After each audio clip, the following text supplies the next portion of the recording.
Welcome back. I'm Connie Sokol, your host, and I am thrilled today, delighted, and really a feeling of joy and happiness about someone coming on today to talk about a really hot topic. It's in the news, it's everywhere. It's been months now that there's been such a polarizing and almost and a volatile, almost this opening of this Pandora's box of this topic of diversity and how we talk about it, not just moving our lips about it, but really having a concrete discussion, a kind of a growing discussion, a connecting discussion about this, not just continuing to talk, but to actually move forward in ways that are individual and also as group collectively. I have today Tracy Browning. So happy to have you here. Thank you, Connie. So pleasure to be with you.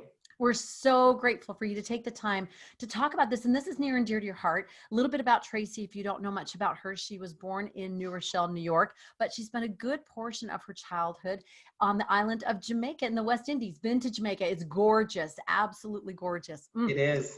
And she spent the rest of her growing up years in New York, which again, lots of diversity. And that's just that city. Oh, the energy that just comes off of that is just gorgeous. But she also did her education at St. John's University, then met her husband, Braden Browning, and they have a daughter and a son. And she personally has been working in the financial services industry for 15 years at Morgan Stanley, and then now is employed for the Church of Jesus Christ of Latter-day Saints as the account service director in the publishing services department. So that's all the big, the official bio that we give you at the beginning to give you a sense of Tracy. But the thing that I love is this connection to and passion for this conversation of diversity. And as we just talked a little bit before we started, Tracy, I asked you, what do you see as this main thing? What's the biggest need that we have right now in this conversation? And can you share that with us about what you feel and see? Yeah, absolutely. As I think about and look at what's happening in our society right now, I recognize that we're all trying to move forward, but the way that we move forward is really important. And I think ultimately everyone wants to feel like they belong. And what I mean by belong is they belong in their communities, they belong in their churches, they belong in spaces where they occupy, where they contribute in a civil society. And we're trying to figure out how to connect to each other in a way that maybe goes beyond some of those tactical ways that we look at how to interact with people. I think sometimes we focus on good things like including people, making room, welcoming. All of those things are great and they're steps. But I really believe that the highest principle beyond inclusion is really belonging. And that's what we all are desiring ultimately, to feel like we belong. And we want that, we want to feel that, and we want to offer that to others. I love that. And I love that word belong. That so stands out to me because just as you're saying, it's not filling a quota. It's not a tolerating kind of feeling. It's more of we really are united. And in our particular, wonderful, unique ways, we're kind of looking at cultural differences and perspectives as a stew, as throwing it in the pot and saying, wow, how can this enrich and how can this season our lives, rather than how does this divide us and how come you think differently than I do? And this conversation is so key right now, especially with the global health issues and just the fallout, the dominoes that have fallen from that, of this. Now we're becoming even more isolative and a little bit more polarized even in the way that we think. How can we have healthy discussions about this? And I'm talking about on the daily, not on, a podcast or on a blog post or things like that. That's like something that's really out there, but I'm talking about on the daily, at the grocery store, at the post office, at the whatever, with your neighbor.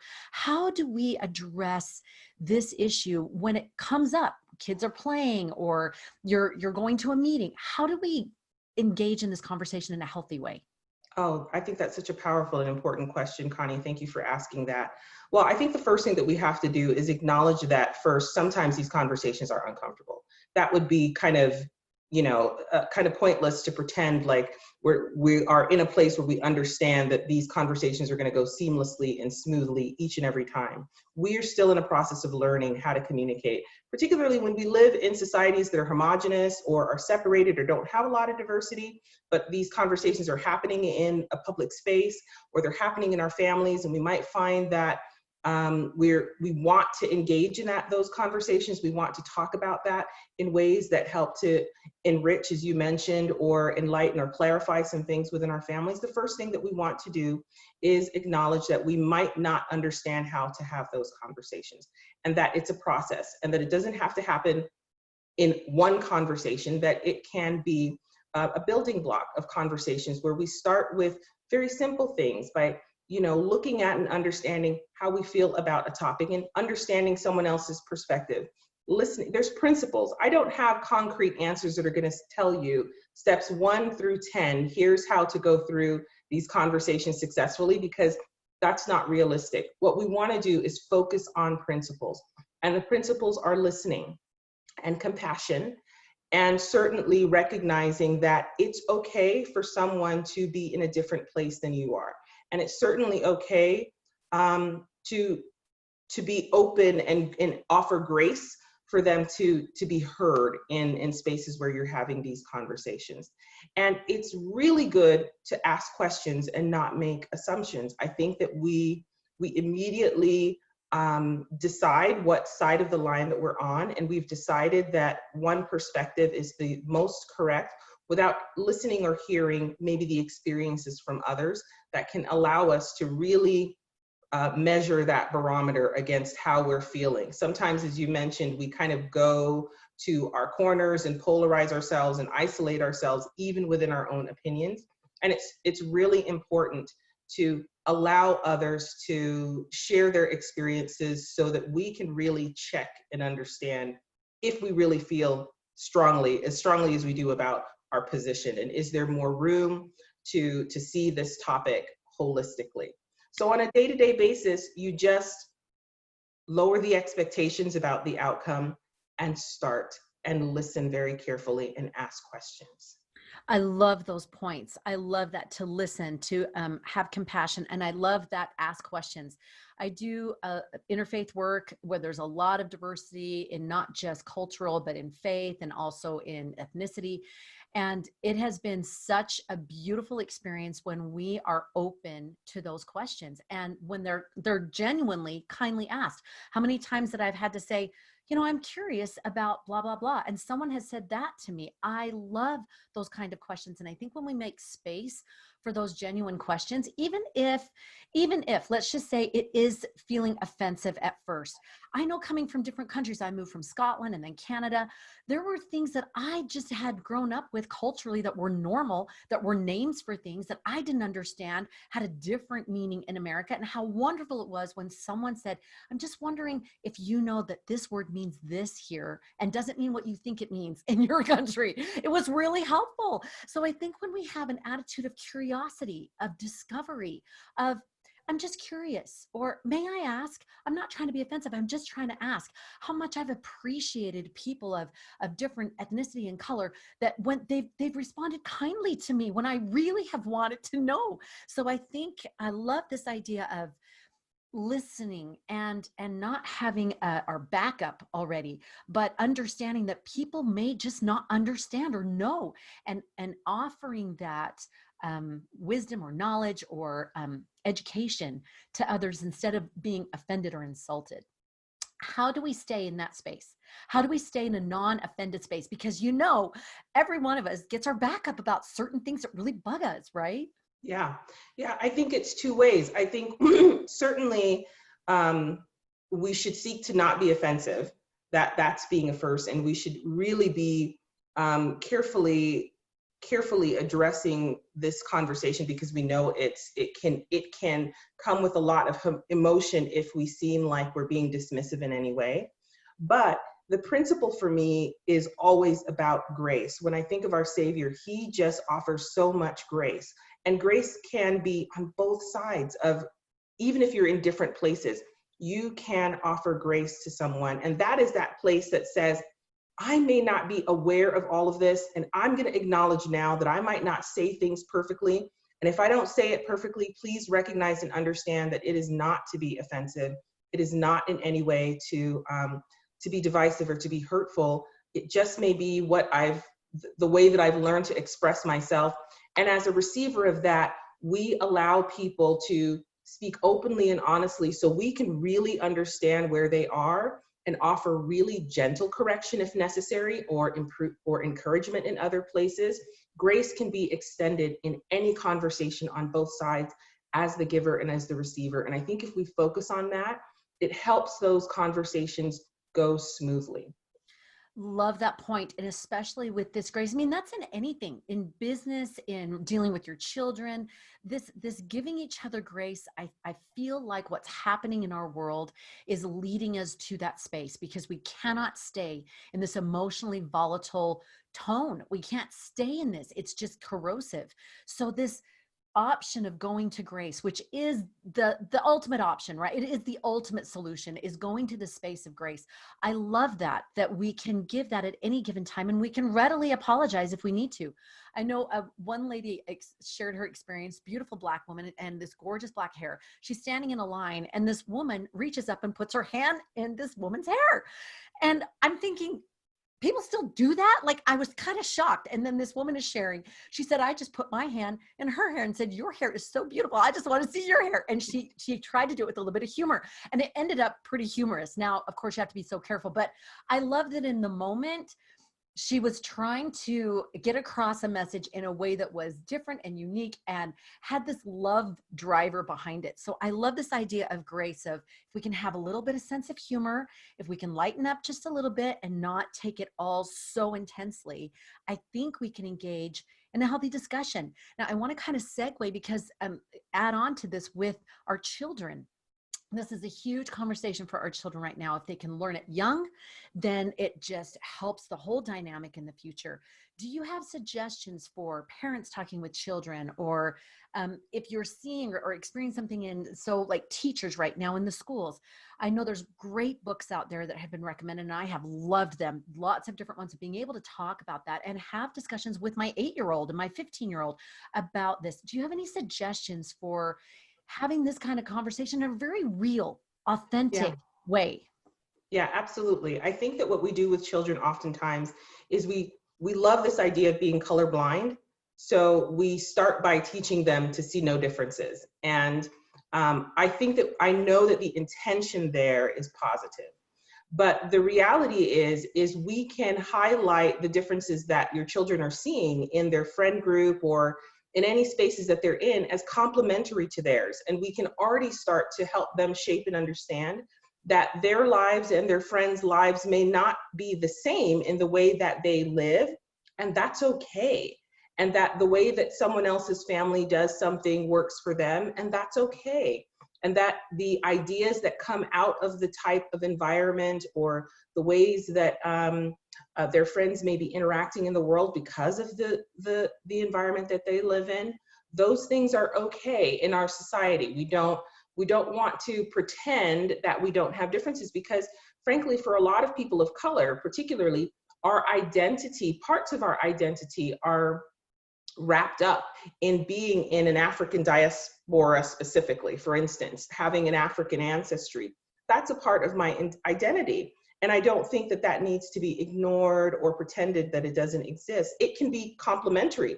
The fact that I come from the African diaspora can offer and benefit and be complementary to the things that are happening in another family who comes from a different ancestry. While we always seek to find commonalities, we don't have to make differences evil or bad. We can elevate differences as having something positive to offer. We can be harmonious even when there's differences. A soprano and an alto don't sing at the same note, but when they come together, it's harmonious.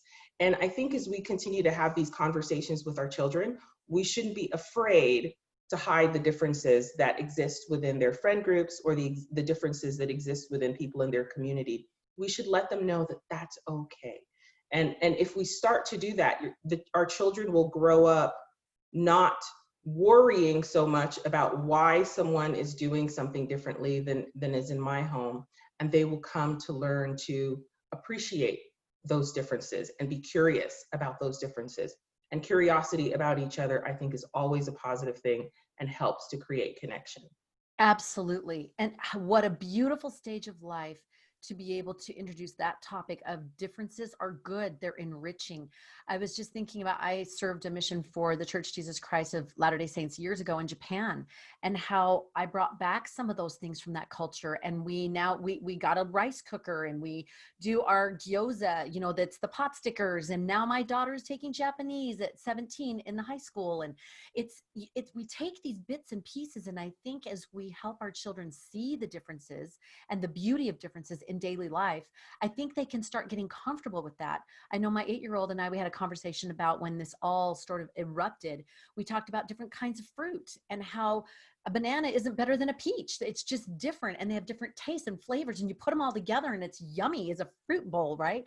And that's the point he made. And I think it's been great to point out differences in fabrics or in nature, and look at how the differences, it nourishes that, and it provides such a joy and a beauty. And I think that's an ongoing conversation we can have with our kids, not just a one-time hit and then we forget it and we move on. But even in the moment, my son is in a flag football team, and he has some different kids of different ethnicities, and they love these kids all together because they're a team. They're not looking at color. They're like, do you run fast? That's what we want to know. Can you catch the ball? Right? So I think emphasizing those beautiful qualities and traits that even go beyond that, appreciating our differences, but then seeing them as a human being. Oh, they like to write and they sing and they whatever. So how do we, as we have that conversation, I love this, I'm going to flip flop it and say, we talk about the beauty of differences. You also talk about finding the commonalities. How do we do that opposite of finding common ground and quickly with one another, especially as adults? I think kids do this way better, but adults, I think we're getting our territory. We kind of go in our, like you said, go in our corners, and we've been used to doing things a certain way, and we have traditions. How do we go about trying to connect on commonalities? I think that we have to remember that ultimately we all want the same things. We live in these communities together. We want our families to be safe. We want our families to be healthy. We want to feel that we are working towards something that is bright and good for our futures. We want to work hard. We want to provide and to give to our children. We want to better ourselves. These are not qualities that are just unique to any one group. We are all seeking these same things, and that's a common ground where we can all start from. We're ultimately just reaching for the same things. And I think that's because those things are innate and qualities that came with us before we were here. So we are attracted to that. So we'll always find common ground when we recognize that we want the same things. We're just differing on how we should go about getting those things.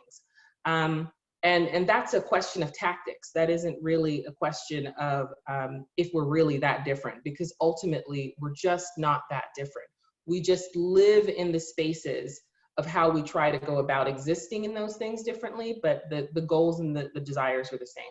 So when we focus on the fact that, everybody that you disagree with tends to have something in their life that's very similar to yours. Their upbringing in terms of, they might have grown up in a family, in a home, and they have siblings, and they love food, or there's cultural things that are important to them. Ultimately, at those higher level spaces, we're doing a lot of the same things.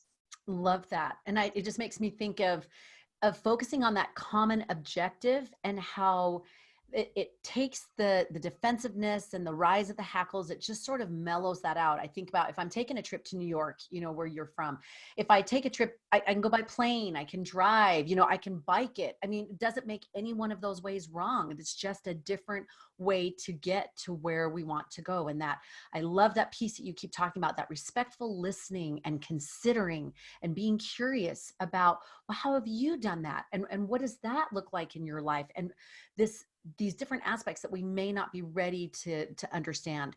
I want to add in here and kind of segue to things that maybe is a little bit more difficult, but what do you do if, say, you're in a work environment or even in a neighborhood environment, and you see that someone is someone's being prejudiced about someone else because of ethnicity or culture or background or whatever? What are some ways that we can effectively stand up for one another? And I ask this because it had not occurred to me before when I was listening to Let's Talk Sis for the two gals that do the podcast about these very things. And she mentioned that one of the things that helped her as an African American woman is if someone felt that she was being prejudiced against, to talk to her about it first, because there's fallout that a person who just marches in and says, this is wrong and you shouldn't be doing this, there's fallout that other people may not realize. What are some ways from kids, hanging with kids or in a workplace, any suggestions of how we can effectively support one another in understanding and appreciating diversity? Yeah, I appreciate that question. And I love the word support, because support looks different for each individual. So we're talking about probably an individualized view of how to offer that support to a person that's in that circumstance, because I think that it's circumstantial. It might look differently in a work environment. It might look differently on the playground. It might look differently in a school. Just based on where you are, that support may look differently because of those implications, like what is the fallout. But ultimately, I think that when people know that they have allies and people who are willing to stand with them, to lend a witness, to use their voice to kind of say, this isn't right. And I want you to know that I recognize that this isn't right. And how can I support you in trying to remedy that as much as I can? Those are positive things, because it is necessary, especially in a time where this conversation has become so toxic. And I think that people of color tend to feel that when we try to defend ourselves, it isn't making a lot of impact. Where we do look for help and support from our friends and allies who also feel like there are injustices here or things that need to be defended, that they would be willing to come and ask and see what that support could be, and be willing to listen and maybe engage in that work in some way. So I love that that you're using that word support, because I think support is such an individualized need, that we need support in many different ways, and that can look different based on circumstance, and it can look different based on person. And the best thing to do is to ask that question, but to express that you're willing to offer that support, that they know that they have a person who is an ally to them. I love that. And that's so key, to just offer that and be a bold part of yourself, to be able to just pull them aside and say, I'm here and I would love to help. Tell me what would work best. I think about, this week we're celebrating the 100 years for the suffragette movement and being able for women to get the vote. And I think about one of the best things that happened for that to happen was the male allies. It was men who went and went out of their way and stepped out of their comfort zone and moved things forward in a way that women were banging on that concrete ceiling trying to get that. And it was those allies that helped to move things forward in a way that was significant, that they couldn't do in some ways on their own. So I love that point of those allies. Have you, as you have talked to different people about this and about this topic, have you found, I want to segue a little bit to faith, because have you found in different situations, particularly here, we're in Utah, and, faith is a big part of this environment and community. Have you found positive ways to help with the diversity issue as related to faith? Being able to, like you say, being able to just really connect with that person next to you on the pew, right? And even though right now a lot of people are not doing church services, but we are still united in our faith in other ways. Is there some piece there that you have found that is helpful to be able to navigate that? Yeah, I think it's really just a reminder, particularly people of faith, or my faith in particular, as a member of the Church of Jesus Christ of Latter-day Saints, that we make covenants with each other, that we covenant to sort of mourn with those who mourn and comfort those who stand in need of comfort. And when we talk about what that means, and when we break that down to tactical things, what does mourning mean? What does comforting mean? What does support mean? As part of the covenant that we make as faith-based people, as believers, those principles are the areas where we get to connect, because we want to live up and keep those covenants to each other. I think there's a reason why we were asked to make those kind of covenants that have a direct relationship to the connection to the human family, that we're expected to connect with each other as part of our covenants. And when we talk about that, we are navigating how to bridge these topics. And to me, it's been a positive outcome because I don't know anybody who ultimately doesn't want to live up to that covenant, primarily because they've had someone do that for them and they recognize what it feels like when someone has mourned with them, comforted them, stood with them, offered that space to just be present with them in the midst of a challenge. So that to me is how to connect those things in faith-based communities, not just mine. I think that in a lot of religions, particularly religions that are monotheistic, we believe that God has put us all here for a reason, and that we're going through an experience together for a reason, and that connection is an important part of that. So we can find those commonalities across varying faith traditions. There's a lot of opportunity there for us to bridge that gap. Oh, that is such a beautiful point. And as you're talking, I'm thinking about the experiences that I've had with others like that. And I think such an important key piece of what you're saying is creating opportunities for those connections. Because as you say, especially for those that believe in God, we believe we're all God's children. And when we have an opportunity to see each other like that, I think those lenses start to shift. I know in the conferences that we've done for the interfaith work that we do, it's called You Got This Women. And I remember the first conference we did, it was just, I mean, it was so scary because we were really breaking down some barriers and opening those doors and hoping that the women would respond. And I remember one woman saying to me at the table, she said, you know, two different ethnicities, we sat down, we kind of smiled, hi, and then turned back to our friends.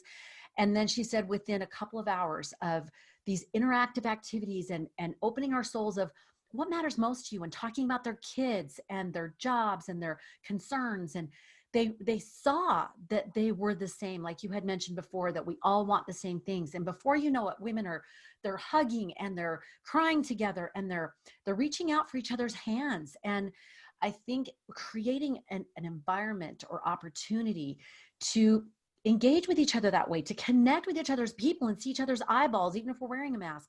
Do you have any suggestions for creating those opportunities in this situation where it is more difficult even than before?